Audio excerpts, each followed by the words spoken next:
So Sarah, there's a line that Maria crosses from grief into madness in the film. What gets her to that place where she absolutely must open that door? I think she opens the door because in the movement between grief and madness, which is not a linear movement, it's up and down and all around, she has a glimpse of happiness and redemption for just a second in her son's voice. And nothing in the world matters at that moment. All of the warnings, all of the this is a bad idea, all of the consequences, they just vanish into that thought of, if for 1 second I could hold that boy again, I'll do anything in the world and it's worth anything. Would you do it? No. No. I wouldn't go to the temple. No, yeah. I wouldn't go to the temple. If I was in the temple, Yeah. I would probably be as crazy and unthinking and bonkers as she is, Yeah. but I don't think I'd go to the temple. Yeah.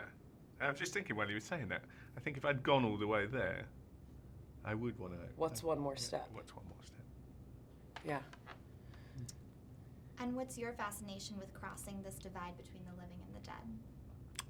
I am very fascinated with what's on the other side, and what is in the afterlife, what there is more to this world. I think that there is a lot, and that really intrigues me. I'm not necessarily a particularly religious person, but I'm really intrigued into the supernatural. So I love this. The great thing about ghost stories is you can explore themes that you can't explore in any other movie because it would just be boring. It's the same with horror in general.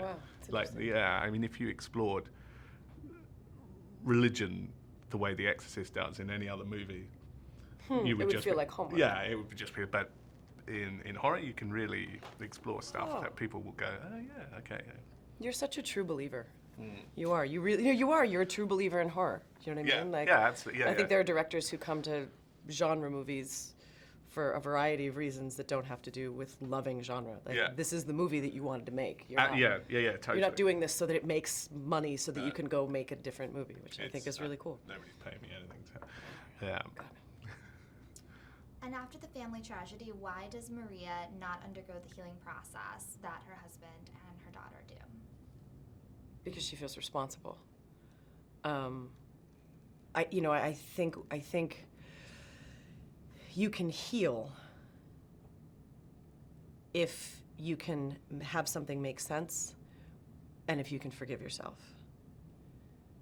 But in a moment like a car crash, Maria's unable to heal because she relives that moment over and over. And I think the farther she goes down that rabbit hole, the more times a day she's right back in that car thinking, if I just pulled his foot harder, I should have kicked the door open. I could have, why those guys were holding me back. I should have pushed through them. And so there's no healing because the event is being relived every day in her mind, I think. Yeah, I think it's the whole movie is about someone that never lets go. Never. Yeah. There's no closure. Yeah. There's no closure. Let it go. Let it go. Sorry. We've spent a lot of time very loopy together. I'm just saying, this is one of the things that happens when you shoot on location and you get I hope that violently ill. makes the interview. My nieces would be very Let happy. it go. Yeah. It's probably patented. I don't think Yeah, we can afford okay, it. yeah. Fine. Well, speaking of shooting on location, how did you like filming in India, and why did you choose to set the film in India? I love shooting in India. I'm quite a chaotic person, and India is quite a chaotic place. So it really suited me very well. I just particularly set the story there because with horror, you're always trying to find new ways to scare people, and it's all about suspension of disbelief. And India offered a whole blank canvas that really hasn't been explored in scary movies, and enables an audience. I think a Western audience will go that step further, a bit like they did with the Asian movie, like The Ring and The Grudge. They could believe that these things could happen. and also I think there's nothing scarier than being isolated, and I think Maria's character is very, very isolated. She's got no one to speak to out there, and I think that makes it really it's a horrible position to be in. I think that